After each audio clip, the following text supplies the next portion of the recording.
চোপড়া ব্লকের চেতনাগছে যে মর্মান্তিক দুর্ঘটনা ঘটেছিল, ঘটনাস্থলে আজ পশ্চিমবঙ্গের রাজ্যপাল সিভি আনন্দ বোস আসেন। যে স্থানে শিশুগুলি মাটি চাপা পড়েছিল সেই স্থান পরিদর্শন করেন। এরপর তিনি পরিবারের সঙ্গে দেখা করেন। রাজ্যপাল বলেন, তৃণমূলের যে পরিষদীয় দল আমার সঙ্গে দেখা করতে গিয়েছিল তাদের কাছে খবর পেয়ে আমি এসেছি।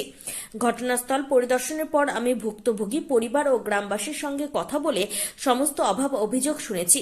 খুবই দুঃখজনক ঘটনা, আমি মর্মাহত। বিষয়টি আমি স্বরাষ্ট্রমন্ত্রী এবং আমার সাংবিধানিক কলিগ মুখ্যমন্ত্রীকে জানাবো। বিএসএফ এর বিরুদ্ধে গ্রামবাসীদের যা অভিযোগ সেই বিষয়ে জানতে বিএসএফ এর শীর্ষ আধিকারিকদের আমি ঘটনাস্থলে আসতে বলেছিলাম। তাদের সঙ্গে কথা বলার পরই আমি আমার সিদ্ধান্ত জানাবো। কিভাবে তো আমি তো হাটে আসছিলাম বেলডাঙ্গা, ওর বাড়ি হচ্ছে হরিয়ারপাড়া থানা রেজলাপাড়া গ্রাম। হ্যাঁ, আমারই মানে বসতে পাড়া মানে পাশাপাশি বাড়ি। আমি আগে চলে এসেছি বেলডাঙ্গা হাটে, আর ও আসছিল পেছনে দিয়ে। হঠাৎ ফোন আসলো যে ঝুনকা অ্যাক্সিডেন্ট করেছে। ঝুনকা গেলাম, স্পটে গিয়ে দেখলাম রক্ত দিচ্ছে গ্যাসের গাড়ির সঙ্গে। সে অ্যাক্সিডেন্ট করেছে এবং মাথাটা চাটা হয়ে গেছে। থানায় এখন তো বর্তমান মানে থানায় লিস্ট লাশ।